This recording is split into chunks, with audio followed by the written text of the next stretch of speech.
In this edition of ITG, Season 2 of Who Wants to Be a Mountaineer rolls along with a pair of special guests. All of that and more on this edition of In the Gun. You are now watching Believe. ITG. With Wes, Owen, and Jed.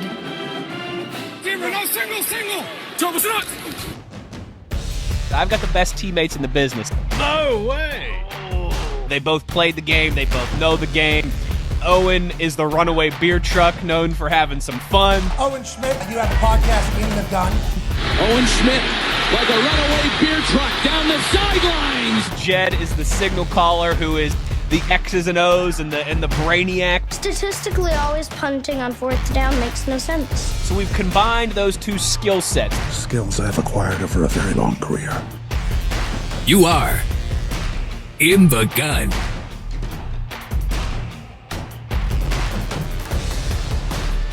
Once you enter this family, there's no getting out. In the Gun, episode 245 of your new favorite WVU football podcast. I am Wes Schuler, your host. And as always, I've got the best teammates in the business. We've got the signal caller, Jed Drenning. He'll be taking over the host duties here in just a few minutes as we get into another episode, another edition of Who Wants to Be a Mountaineer, everybody's favorite WVU trivia show.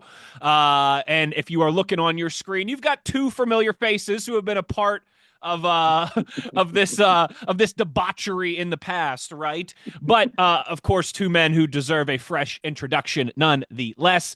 WVU historian and perhaps the world's largest privatized record collector, Mr. John Antonik, and in a program that has produced a lot of memorable and notable special teams studs.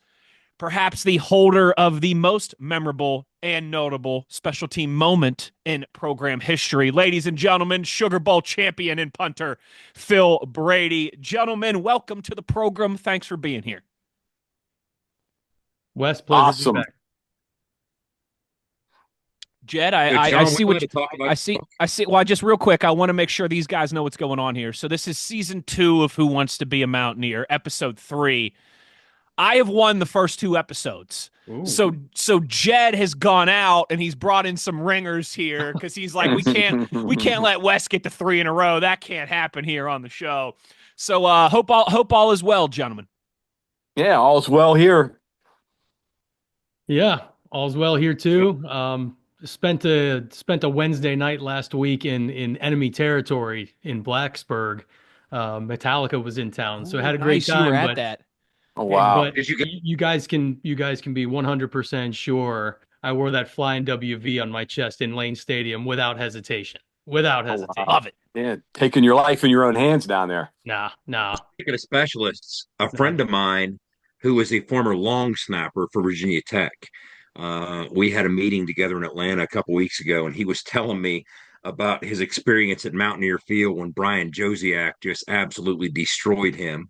And he said that was back when the long snapper wasn't protected, and Joe's just kept destroying him after every snap. So finally, toward the end of the game, he waited till Joe's turned his head and started walking toward the sidelines, and he took a beeline and was going to take Joe's out. And he said somehow he saw me coming. He turned and just stiff-armed me, and down I went again.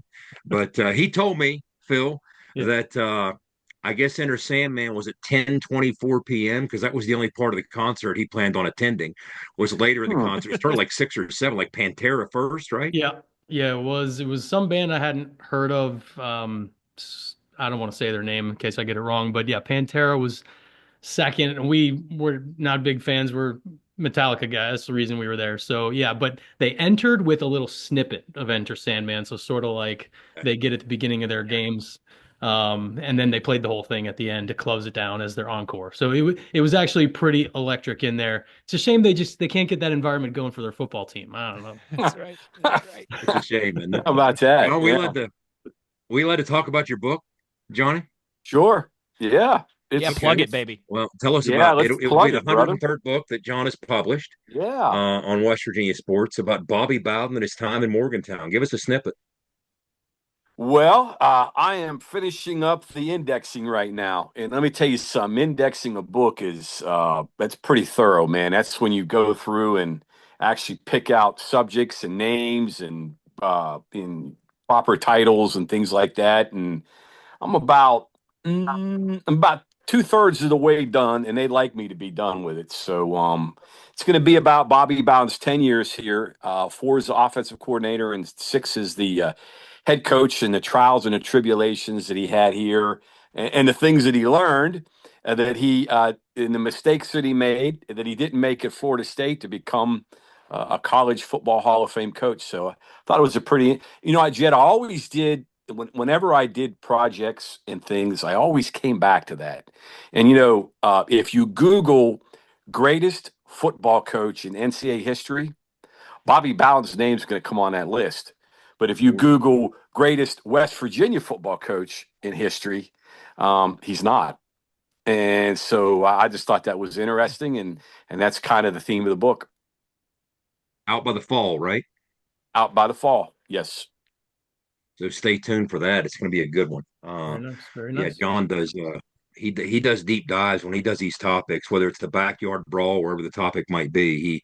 He really dives in, and it's worth your time and effort to go out and grab a copy of that. You might be able to search for it with the right keywords on Amazon right now and pre-buy it. But yeah, that's definitely something Mountaineer fans are want to check out. That's kind of a lost era of history that doesn't get enough discussion, to be honest with you. It really is. When you think about everything that played out here, what he went on to do beyond here. But yeah, how about that? I like it. Exciting stuff happening here. Sounds like it's been a good week for the fellas. Well, I'll put an end to that here when we return on the other side, obviously, and flex some muscles here for another edition of Who Wants to Be a Mountaineer. But you already know we are brought to you in part by our friends at Bet Online. The game starts here. The trivia game that is burning across Mountaineer Nation will continue on the other side. I'll hand over the hosting reins to Jed Alex Trebek-Drenning, and we will get into another edition of Who Wants to Be a Mountaineer on the other side. You are in the gun. For nearly 20 years, Fortis has been the nation's leader in providing guaranteed roof performance programs for commercial buildings. Fortis offers roof performance solutions that feature extensive initial and ongoing reconditioning for commercial buildings as an alternative to traditional replacement, with long-term performance guarantees that are backed by global leader Lloyd's of London. Fortis offers a comprehensive range of roof performance management programs that provide financial security, extend the life of our customers' roofs, and make a significant impact on ROI. Fortis is currently improving performance and increasing ROI for customers at more than 4,800 locations, with more than 140 million square feet protected, including many Fortune 500 companies that have turned to Fortis to save money, gain financial certainty, and extend the life of their existing roofs. Fortis has helped customers save more than $520 million in capital roof replacement costs for an average ROI of over 250%. To learn more, visit fortis.us.com. Fortis, roof performance and financial certainty guaranteed. Nobody supports the blue and gold Mountaineers like Toothman Ford. With over 20 NIL deals and counting, Toothman Ford continues to rally behind our student athletes. And it's time we rally and support the dealer that supports the Mountaineers. Not only does Toothman Ford offer the best prices in the state on pre-owned, their never over MSRP campaign on new Fords guaranteed to save you thousands. Drive with pride all season long, knowing you're supporting the dealer that fuels our Mountaineers. Toothman Ford, where cars cost less, in Grafton and at toothmanford.com. At Coyote, we're going to treat you like dirt because we hold dirt in the highest regard. We're honored to find it under our fingernails. It keeps us humble, honest. If you know us, you know getting treated like dirt means getting treated with respect. Coyote, we dig dirt. Now at Johnston Equipment, get 0% financing or a free loader with low-rate financing on select Coyote models in stock. Come check out our new Coyotes at Johnston Equipment. All right, boys, let's go! One side of the stadium filled with 60,000 plus is yelling, "Let's go," and the other side is yelling, "Mountaineer." We want to tell you the stuff we're not good at, our weaknesses, so we're clear up front. Owen's cracking up. You just lost to your own game. You're outgunned and outmanned. Who wants to be a Mountaineer? That's a great question. Keep your tears in your eyes where they belong. Stupid! Stupid! Back in the gun here, and here we go. It is time for another edition of Who Wants to Be a Mountaineer. And so without further ado, Ladies and gentlemen of Mountaineer Nation, your host, the signal caller, Jed Drenning. And we have a trio of Who Wants to Be a Mountaineer veterans. All of you have played before, so I can be quick in my description. We have two halves. We double the points in the second half, 4 questions in each half. We close the second half with a speed round and then have our final Mountaineer question. And you can gamble points on the way as we hit our nut check question, which we'll let you know when that comes up. But in the meantime, with Phil around, I wanted to angle some special teams action in here. So, question number 1: what jersey number did Phil Brady wear in the Sugar Bowl against Georgia? And I'm just saying that because it's hanging over his shoulder. God, you know I'm terrible with numbers. How do you answer these? You must be terrible with glasses too, because it's hanging over his shoulder. Yeah. 83, right? Yeah. Yeah, 83. Yeah. I was going to say 38. For those listening and not watching on YouTube, it's hanging over Phil's shoulders. The only reason I said that. Now, yeah. Are you gentlemen ready? Start your engines. Question number 1 to kick off the first half for 1 point. In 1984, West Virginia beat Penn State for the first time in 29 years. In 1993, WVU knocked off number 4 Miami in front of a record crowd in Morgantown, then closed out the 93 unbeaten regular season with a come-from-behind win at Boston College. Penn State, Miami, BC. The score in all 3 of these noteworthy wins was identical. Text me your answer. What was the score? Was it A, 23-20 in all 3 games, or B, 17-14 in all 3 games? Yeah, I can answer that before you even. Yeah, I thought I could too, but I tell you what, Jed, for question number 1, I mean, that's. Whew. Normally, question number one is like, what number did Pat White wear? Or I thought with 2 options on the table, you all 3 nailed it. Okay, We all got one. You all got one. Mm-hmm. You thought that was somewhat difficult? I thought it was kind of easy. No. But relative to what the first question is like, what collegiate conference did Bruce Irvin play in when he was with the Mountaineers, the Big East? I mean, you know what, John, to Wes's point, you know what this tells me? This is a generational thing. Yeah, because it is. Folks of our generation, you say 14, right away. Right. Yep. So that's fair. That's fair with us. Okay, moving on to question number 2. It is worth 2 points. Listen closely. 3 answers are on the board. Following his playing days, this former Mountaineer backup quarterback launched an acting career that saw him win various motion picture and small screen parts and audition for, but not get, the role of Chandler Bing in the hit TV series Friends. He auditioned for it, but didn't get it. He did, however, become a part of television history with his portrayal of a male nurse in one of the most acclaimed Seinfeld episodes of all time. Not that there's anything wrong with that. Who was this WVU signal caller turned thespian? Text me your answer. Was it A, Doug Banda, B, Browning Nagel, or C, Ben Reed? Antonik's answer is in. Trying to cheat off Antonik's paper here. Okay. Wes, you say, let me see here. Okay. I totally guessed. I've got no clue on this one, I'll be honest. Okay. All right. I feel like we've talked about this before a few years ago, Jed, but Jed's always good for that pop culture stuff, Mm-hmm. It's C, Ben Reed. Hey, a great story about Benny Reed. I remember Donnie Young telling me one time Benny Reed was at one of the practices and he was doing rollout passes and he was missing the targets by a wide amount and going into the stands. And finally, Nealon went up to Donnie and says, "Donnie, do you have to go all the way to Oklahoma to find a quarterback that bad? You couldn't find one around here." How about that? Benny How Reed. about that? So the other answer. He had some game. Yeah, he did. Doug Banda was A. Wes went with B, Browning Nagel. Of course, when I think of Browning Nagel, he went on to play for the Jets. Yeah. But he was run out of town by Major. He landed on his feet in Louisville and led them to a 10-1 season with Schnellenberger. Remember that team and came a win to over West Virginia. Yeah, remember and a win over West Virginia. It was a defensive battle in Morgantown, right? Wasn't it 90? Yeah. That was when you were at we have Glenville, our. right? No, I was here. You were I was here? in Morgantown. I was on that team. Yeah, I remember when Louisville came to town. I transferred to Glenville the following year. Yeah. Another quick one. I remember Wolfley telling me this story about Benny Reed. Remember the Miami game when they boat raced West Virginia? Whatever the score was? 58-14. Yeah, in 86. Yeah. They're in the fourth quarter, and there's about 5,000 people left in the stadium. Benny gets in the game, gets up under center, and it's quiet as a damn, a mouse, and he's trying to quiet down the crowd. He's doing one of these deals like that. And Wolfley goes, "There's nobody here, man. What are you doing?" One of those deals.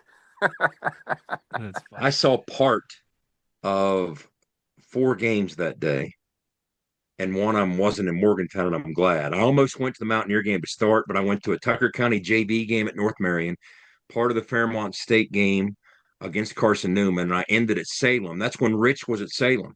Rich was coaching the secondary.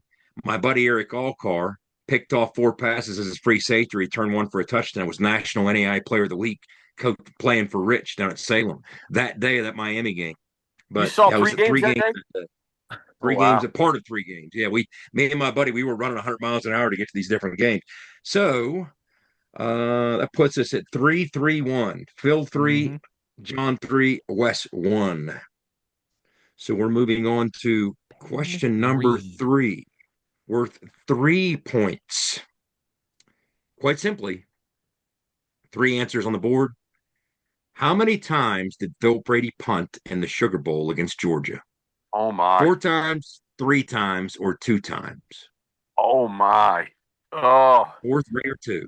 You know that, Phil? Phil already got the answer in. Phil sent it in. I didn't hear your question, John. I said, yeah, you already got that. Boy, I'll tell you what, this is a total guess here. This Phil's going to take the lead. Like remember when Cliff Clavin was on Jeopardy, and all the questions were about beer and four, he said the options are 4, 3, and 2. Is that right? Correct. 4, 3, and 2.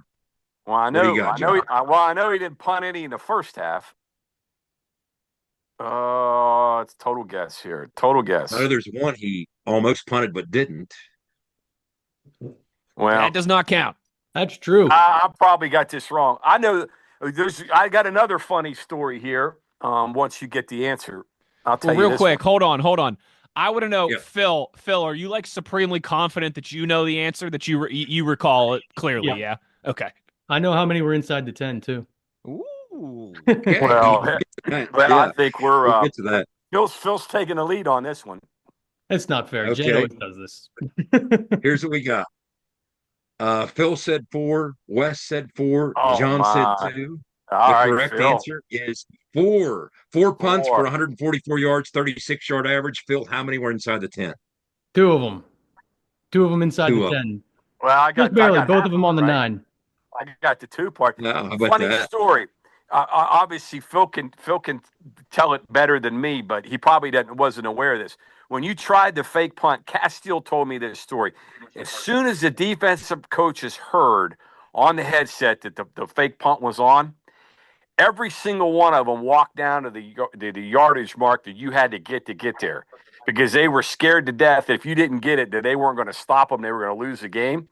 So he said if Mark Rick or any of the guys on the Georgia sideline were paying attention, were even half awake, they would have seen Karlavich, Gibson, Castile all standing around the yard mark that you had to get that fake punt. Yeah. Were you aware of that? I'm aware now after the fact. Yeah. But I had to be told that just like you. I didn't even see the signal, so I didn't see, much less any coaches walking down to the pile. I remember you telling me one time. You said, all those, that yellow line that the fans see on TV. Says we don't got that out there. Yeah, yeah, right. That's right. There's some guys have a sixth sense for it. Not a guy that runs the ball once every 2 years. You guys will laugh at this to bring this full circle. This past Friday, so just a few days ago, as we record this, about 4 or 5 days ago here, I went to the Coaches Caravan, the WVU Coaches Caravan up here in Pittsburgh. It was, at an establishment just about 25 minutes away from my house. Went with our buddy Adam Crowley, who I think is going to be on one of these episodes. And so, Ren Baker's there, Tony Caridi's there, men's and women's basketball coaches, track coach, volleyball coach. And of course, Rich was there as well too, and he was talking about that moment. Funny enough, Phil, and he said that Herb Hand was his go-to guy up in the booth to tell him if we had the right look to run that. So we now know it's 4 times. So Rich goes, every time we punted, I'd hear Herb in my ear, "Hey, Rich, we got the look here if you want to do it." "No, not now." "Hey, Rich, we got the look here if you want to do it." 4 times, right? Yeah. He didn't say that the number exactly, but now we know. He goes, and then when we decide to run the fake, we're at the end of the game, and I'm thinking in my mind, man, we can't stop them. I think this is the time. And I'm going, "Herb, do we have the look? Herb. He's nowhere to be found." And Rich goes, "So I'm flying blind." I go, "Screw it. We ain't going to stop him anyways. We got to go for it." Yeah. And I think we talked about this, excuse me, the last time Phil was on here. That wasn't our final first down of the game. We still needed another first down to run the clock out. If you remember, after the fake, we still needed another first down. Not only that, but we needed a third down conversion. Yeah, we did a third down conversion. Yeah. And I think Pat ran for a few yards. Right? Yeah. Yep. Pat ran it. I remember that one run he had deep in the hole. He was probably about on the 5-yard. Remember that, Jed, where he was backed up? They had him backed up at the goal line, and Pat made that amazing run. Wasn't that a third and long? Wasn't that a third and long? Yeah, it was. It was. Yeah, I think it was like a 3rd and 8. Yeah. Yep. Amazing. Man, this sounds like a good game. I should go back and watch it again. Yeah, pretty good game, man. You missed a pretty good game. This is a play. This is one play from a game 20 years ago. And we're talking about, we could spend 2 hours talking about this. I mean, think about it. Wes, you kicked off the show, no pun intended, by talking about how we have some, standout special teams players from McAfee on down the line. How funny is it? Bill, you're the author of the most famous single special teams play in school history. And it's not even close, is it? I mean, Danny Bugs, Bill McKenzie's kick wasn't bad. I don't know. Wait, hold on. What about Owen Schmidt's shanked punt? I mean, that's got to be up there, that's true. Right? That's up there. Yeah. Bill McKenzie's kick wasn't too bad. That was a game winner. That was a walk-off. Good call, John. That was a game winner. And Tyler Bittencourt, I was going to say as well. Yeah, too. it was a walk-off. Okay, non-field goal special teams moment. How about that? But I'll tell you what, as far as the magnitude of the game and to be in a BCS bowl and whatnot, boy, I tell you what, that moment was unbelievable. It broke the glass ceiling. Those were the games we could always do, but we just couldn't win. And that changed it. Thank you, Phil. So, right place, right time, guys. You know my stance. Head down the stretch here for question number 4. All right. And sticking with our special teams theme. Not all of them are special teams, but more than normal. Question number 4 with our score. Phil in the lead, 6. Wes, 4. John, 3. This is worth 4 points. 3 answers are on the board. Down by 10 points with 8:16 remaining against 19th ranked Louisville in 2005. What Mountaineer made a controversial recovery of an onside kick to help West Virginia's historic comeback bid stay alive? Yeah. Was it A, Darius Reynaud, B, Tandy Smith, or C, D, McCann? Gentlemen, text me your answers. Reynaud, Tandy, or D? 4 points to close out the first half. Okay. Phil, you got that one. You'll definitely get that one. But, that was an illegal play. Yes, it was. That's why I say controversial. It's only illegal if you get caught. Well, that's right. No, it was actually a bad rules interpretation is what it was. The bad Big East officials. We have a plot twist. Did they? Here are our answers. Did they call Phil fair says catch, D. John? McCann. What are you saying? What are you saying was illegal about it? Did he fair catch or not fair catch? Jed, go over the rule. Or you want to? Do your work first. Yeah. Okay. Hit the answer here because this is getting interesting. Phil said D. McCann. Wes said Darius Reynaud. John said Tandy Smith. Correct answer. It's Tandy Smith for 4 points, and John Antonik slips into the lead at the half. 7-6. Hey, listen to this, and I feel bad. I feel bad for Tandy. You said Tandy Smith, and my mind goes to Keith Tandy, and I knew he wasn't on the team. Yeah. And that's Tondy. why I went. Kept on. That's on me. That's up, bad. man. I was thinking the same thing, Phil. That's I was bad. thinking the same thing. I was like, well, no, Keith Tandy was on the team when I was in school. Yeah, that's bad. That's on me. You weren't paying attention to that play, obviously. No. You were out doing something. No, correct me. Did we call him, was Tondy? Is that what he went by? I think I remember calling him Tondy. Oh, man. Okay, I'm sure you're right. I'm sure you're right, and I'm wrong. All right, okay. good. Well, it was an illegal kick. He couldn't do the sky kick, right? There was something about that. Well, so I remember the kick it. pretty vividly. I just don't remember the ruling. Pat kicked it with the outside of his foot. It went about, I don't know, 15, 20 feet in the air, and we caught it before it bounced. I think the kid had a fair catch signal, right? Okay. And then we wiped him out. Yeah. Isn't that what it was? If he fair caught, then yeah, definitely. I think that's what it was. Yeah.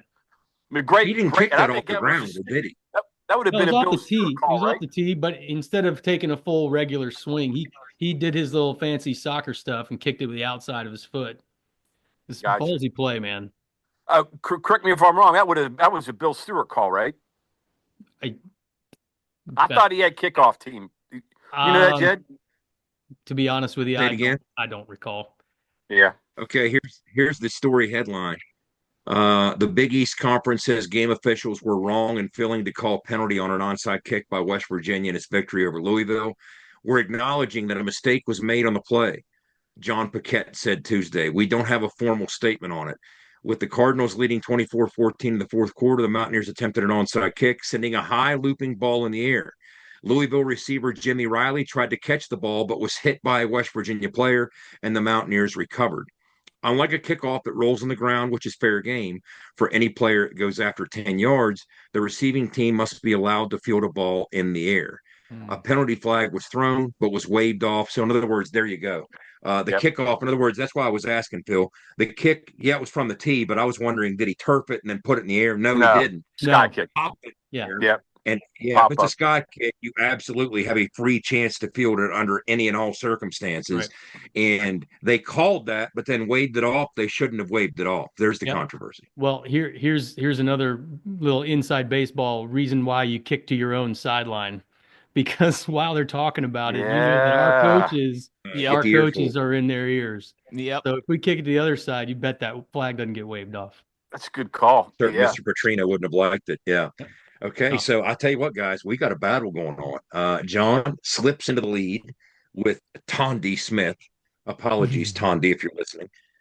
7. Phil stays at 6. Wes at 4. Everybody's within striking distance as we head into double point value in the second half of Who Wants to Be a Mountaineer. Wes, we got any housekeeping?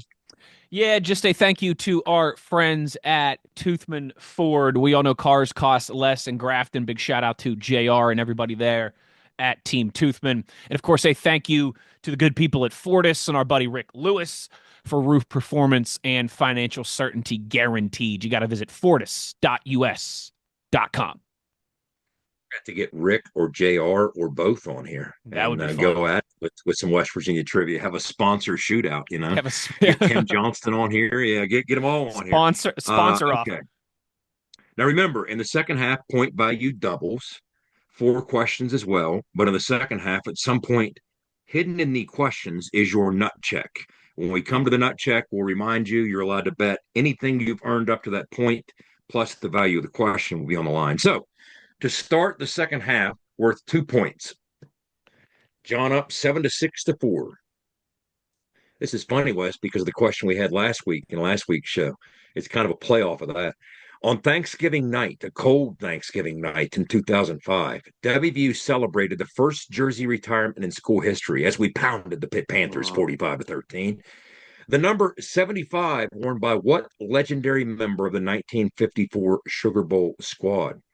Was it A, Sam Huff, or was it B, Bruce Bosley?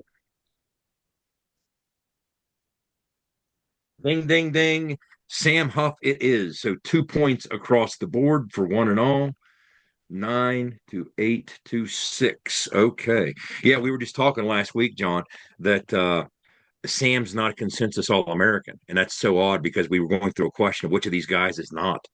He made several All-American teams, but up not there. Those. Yeah, he's up there because it's Pro Football Hall of Fame. We're missing somebody, and I've been talking. We got to get Stidahar up there too. I like that idea. I mean, I well, I like mean, that, I don't dude. know I don't know what family members are still left. Obviously, it's posthumously, but I mean, that guy has to be up there. He's a Pro Football Hall of Fame. First He was Bears in draft pick in history. Yeah, correct 1936 draft, the first year of the first NFL draft. first lineman taken in a draft ever. Yep. They were all First Bear taken backs. in the He draft, was first yeah, lineman taken in the draft. Joe the Giant Stidehar. I and agree he's with you. That's a got good and call one on your other part. thing, he's got an NFL title as a coach. You know, he did come back and coach Coached the in the late Rams, 40s, early 50s, right? right? Coached the Early 50s. Rams. Wasn't he part of that point a minute offense I don't know if with the they were. Rams? It was Bob Waterfield was the coach or Yeah, the quarterback. we played with Kevin Yeah, Waterfield, Bob's grandson at Glenville. He was an yeah. H-back and kicker when we were there with Rich. Yeah. Is that right? I thought he had some. I'm trying to remember. He wasn't. I don't think he was the head coach of the Point a Minute, but I thought he was on that staff. But we need Well, to go he back was and the check head that. coach But I the agree year with they you. won. One year they won, I and they agree beat with the you. Browns. So anyway, and nevertheless, yep, That would have been the Point a Minute. So there you yeah, go. there you Yep, go. he was. Uh, Good call on your part. I agree with that. So let's move on to question number 2, worth 4 points. 2 answers on the board. The Clemson team that the Mountaineers dismantled in the 2012 Orange Bowl was led by what quarterback and former WV recruit? Was it A, Deshaun Watson, or B, Taj Boyd?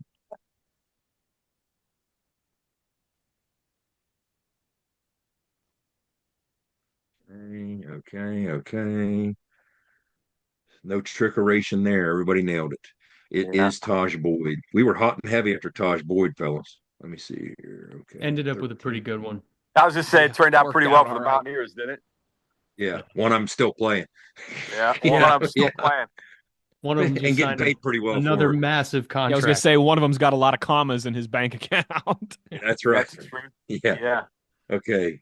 So now we stand Antonik holding on to that lead at 13, Phil at 12, Wes at 10. Is that what you have, Wes? Yes, sir. All right. So now we're moving on to question number 3 in the second half. It is worth 6 points, or is it? Nut check. Nut check. Nut. check. It is not worth 6 points. It's a nut check question. So Is before I this give the sponsored by topic, Planners? planners. No, Yeah. the sponsors for So you guys, now here's what you're allowed to gamble. You're allowed to gamble everything up to what you have earned. So, Okay. John, you have 13, Phil, you have 12, Wes, you have 10. Of course, there can be some strategy involved. So you can earn that plus the 6 points on the line for the question. You won't lose the 6 points if you miss it, but you will lose what you gamble out of your point total, if that makes sense. So text me what you are gambling first, and then I will give you the I question. hope it's not. I hope it's not a special teams question, man. Let's see. Well, I already answered one correctly. Do I want to gamble at all? Your call. Okay. Okay. I'm up by 1, right? You're up by 1. I know Wes is going to go for it all. That's how he is. We'll go for it all. Like Gordon, not Gordon Bombay. Down. It's It's like taking my mom to the casino and playing the slots and just telling her to double down. She goes with the $20 bill. I got to pay the rest. Yeah, I'll put it to you like Mom, this. you're not gonna go very John, far.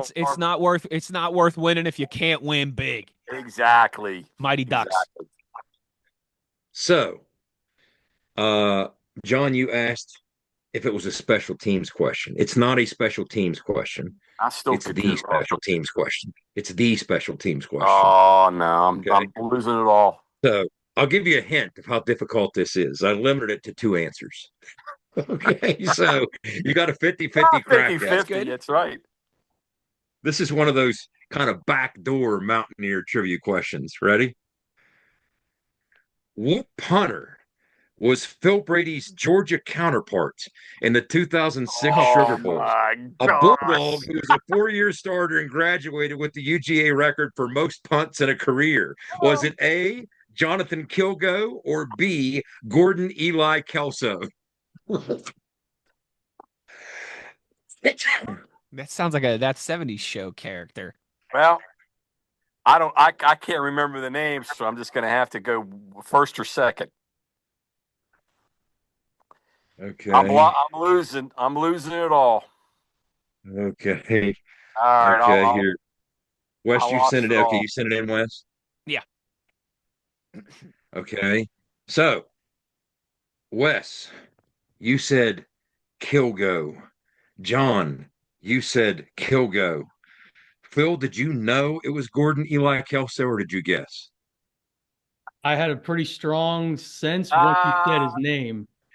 The I'm kicker, out. the I'm down kicker to sticks in my 0. mind more because he's the one that was on the screen right before we faked the punt. He was warming up because they knew they were getting the ball back. So you see That Brandon makes Kaku's sense. name all the time. I had That forgotten makes the punter sense. until you said it. Oh wow. Okay. I'm down to So, 0. Wes, you and John are down to 0. Look at this. So you Phil Brady's gambled gonna 8, walk and away. you gambled 6, and you gained 6. So you're up to 24. So we got a 24-0 game. Damn! Heading into the final question. We Well, also that's it. speed round. We can't get it. We can't make that up. Sure you can. Here's Yeah, what we can. happens. You got 8 Oh. points on the line in question 4, 6 points on the line in speed round, and then he has to, by law, bet at least half his points in the final question. All right. So By law. there we go. By law. By law. Oh. By law. By ITG law.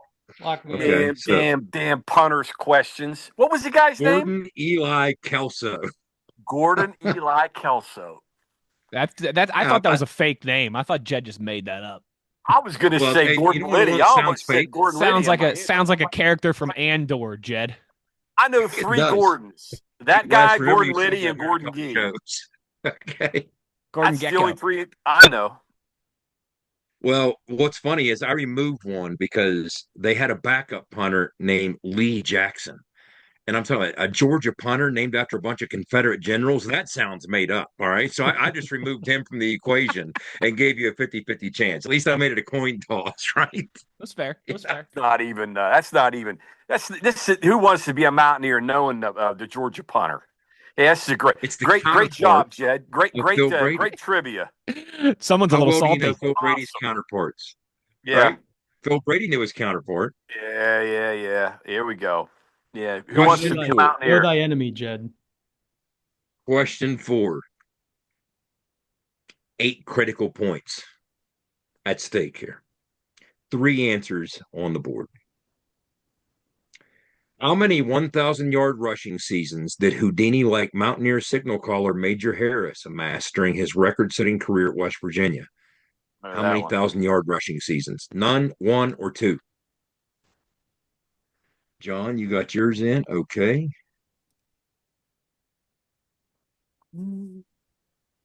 Back on the board. Okay, Wes, you got yours in. What say you, Mr. Brady? None, 1, or 2?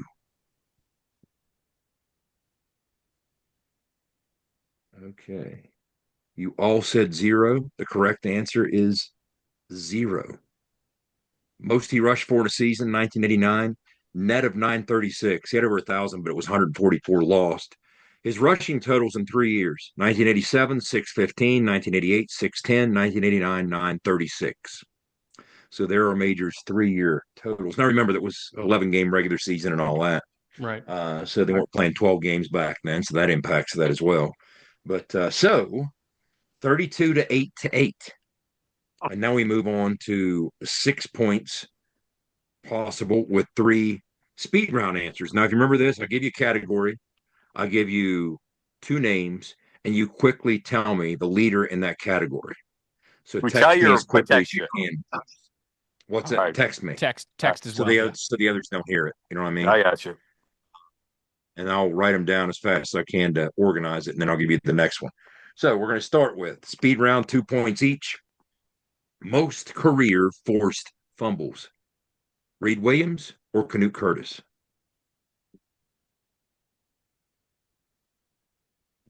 Probably getting this wrong too. Okay. Okay. All right. Next question. I got your answers for that one. Excuse me. Higher career yards per punt. Pat McAfee or Nick O'Toole? Ooh. Um, yeah. You know, Toole had a pretty good punting average. I was like 46, I think. Okay. And final speed round question. Most career receiving touchdowns, Shelton Gibson or Darius Raynaud? Ooh. I'm going to go that one. I might have got all three of these wrong. Me too. I might have gotten all three of these wrong. I'm still the damn Georgia kicker, man. That's just brutal. Kelso's still pissing off Who Antonik here. wants to be a Mountaineer? Who wants to be a Bulldog? Don't forget Ely Kelso. Who wants to be a whiner? Come on. No, my. Okay, so we got our answers. All right, here we go. First question: most career fumbles. Wes said Reed. You both said Canute. The correct answer was Reed. Oh, so it's done. We're done. Wes goes to 10. Respect. Okay, you stay at 8. You go stay at 32. Okay, second question: higher career punting average. Wes said Boom Stash. And John, you said McAfee. Phil, you said Boom Stash. It is Boom Stash. Oh, I got them all wrong. It is. Yeah, they're number 2 and 3 all the time. Oh, man. Yeah. Wait, who's number 1? Well, you know the answer to that. Sauerbrunn. Thank you. See, I should have asked that, John. Yeah. Okay, so 8. Okay, 10. Okay, you got 12. Okay. All right, and then finally, most career receiving touchdowns. Okay, Wes said Shelton. John, you said Shelton. And Phil, you said Darius, your teammate, of course. And you were right. It is Darius. That was 19 to 17. John 0 for 3. I told you I was 0 for 3. Did I get any points? I think I finished with no points. No, you got 8. You got 8 from the last the last regular question. Speed round, you were 0 for 3. Speed round, you were 0 for 3. But listen to McAfee and O'Toole. O'Toole was 43-9. McAfee was 43-7. Ooh. That's how close they are. Career? Yeah, 2 and 3 career? Time. That's career, yeah. Yeah, the styles were different. They're about 10 years apart, 12 years apart, maybe 10, something like that. Close to 10. Let me see. O'Toole was 13 to 15. Now, okay, so maybe not quite. The styles started to change a little bit. The rugby punt, they started to do different things and prioritize. Probably cut it to Pat's average, Yeah. And John, correct me if I'm wrong. Do you remember was Boom Stash? Wasn't he from Mater Dei, the same high school that big league high school out in California that JT Daniels came from? I think he was. I think he was. Yep. I think he was. Yeah. Okay, so 12, 8. Okay, text me you were gambling. He was, Jed, yes. Okay, he was. From Corona, California, Mater Dei High School. So we stand at Phil 36, West 12, John 8. So you have to gamble at least half of what you've got, Phil. That's the rule. Everybody has to gamble half what you got at least. So, Wes, you could still get this right and beat him, theoretically. John, if you get it right, you could win if he gambles more than half. So, text me what you're gambling, and then I'll give you the topic. I can only gamble 8. All in. It was all in on the damn Georgia punter too, man. It was all in on that one. Ooh. So you're going to ask us who was the Georgia quarterbacks coach? Well, Jed, before the exciting final question, a final thank you as well to our friends at Johnston Equipment. Make sure you're checking out their location on Route 33 between Weston and Buchanan. It was the Georgia quarterback, John. Oh, it was yeah, you asked me too fast. Stetson Bennett. No, it was and then we'll go to the quarterback coach. And then the quarterback coach.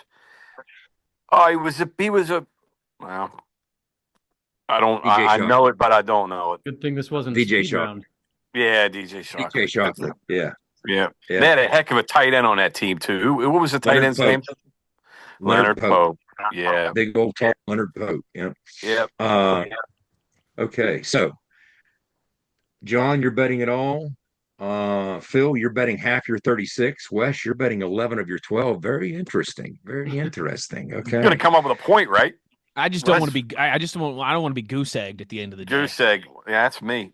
I don't want to get. I don't want to have to do a naked lap around my house here. The topic, gentlemen, do it, is defensive records. Okay. So, following our 31-0 loss to Nebraska in 1994, who was Nebraska's third leading tackler that season? Giving us the choices? John? No, just you don't get choice to this one.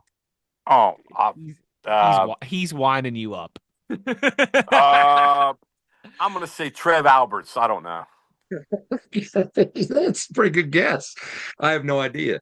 Okay, but no, I'm glad we warmed up like that because you don't get Corey choices. Schlesinger was the dude, and Tommy Frazier, and then the dude that went to prison. What was his name? The running back, Phillips, Lawrence Phillips. But they had some dudes on that team.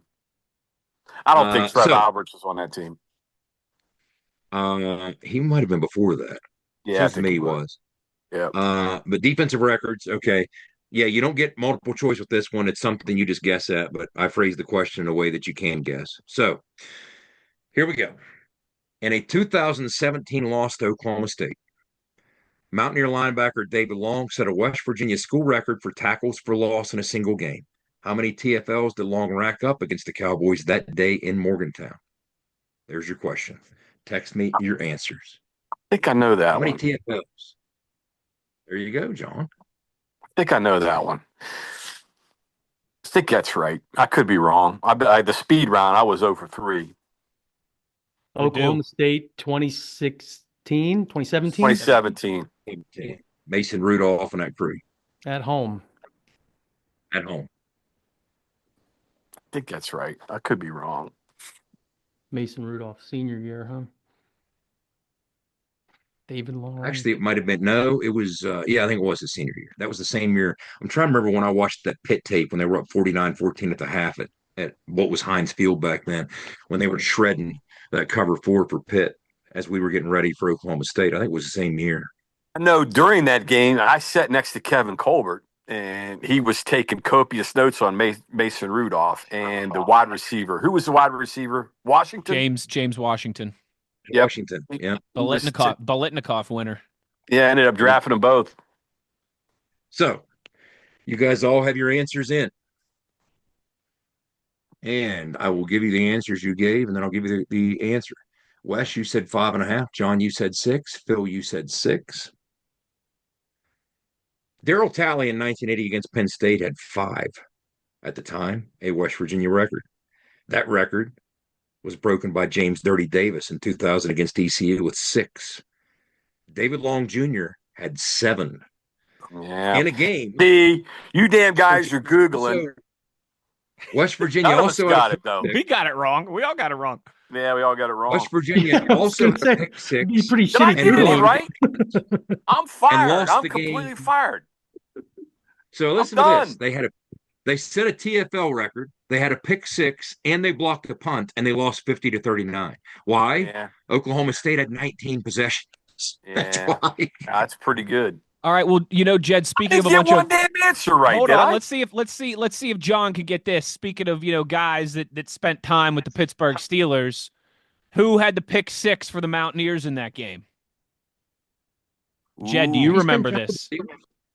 I remember who it was. I don't know. Kenny Robinson. Kenny Robinson. I don't think he ever played a game for the Steelers, but he was on the practice squad for a little bit. I remember Kenny Robinson. Yeah. Yep. It was Kenny Robinson. Kenny Robinson. Yep.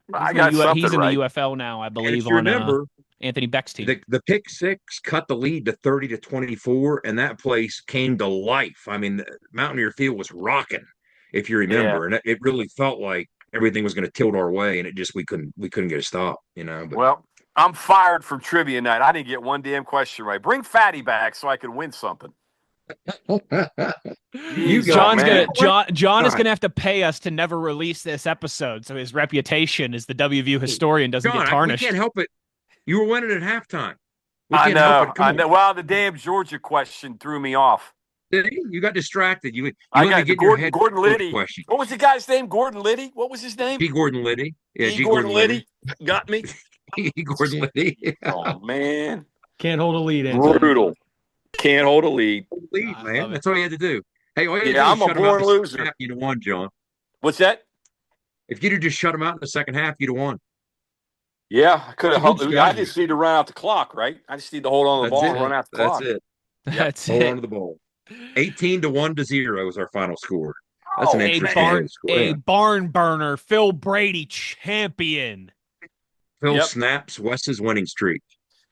Tell you what, it pays to be smart. The man who wore the flying W into Blacksburg deserves the victory.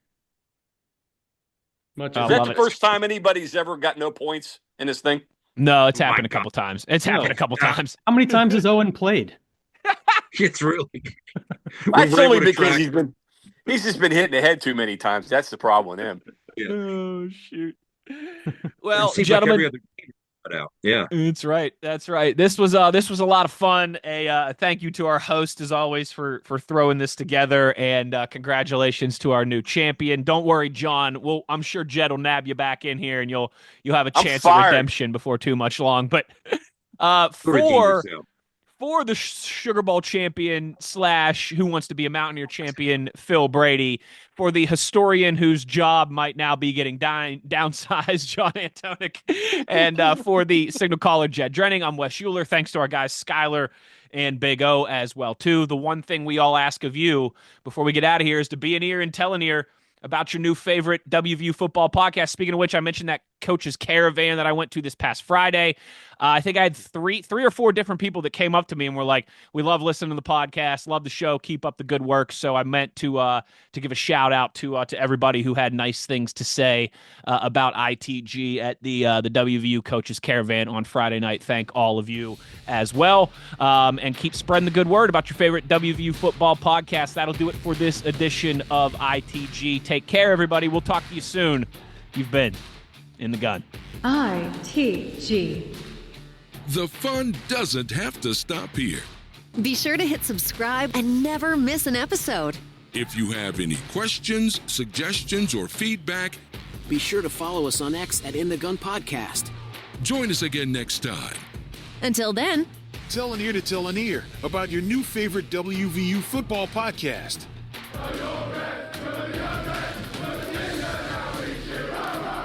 This mission is over. It's over.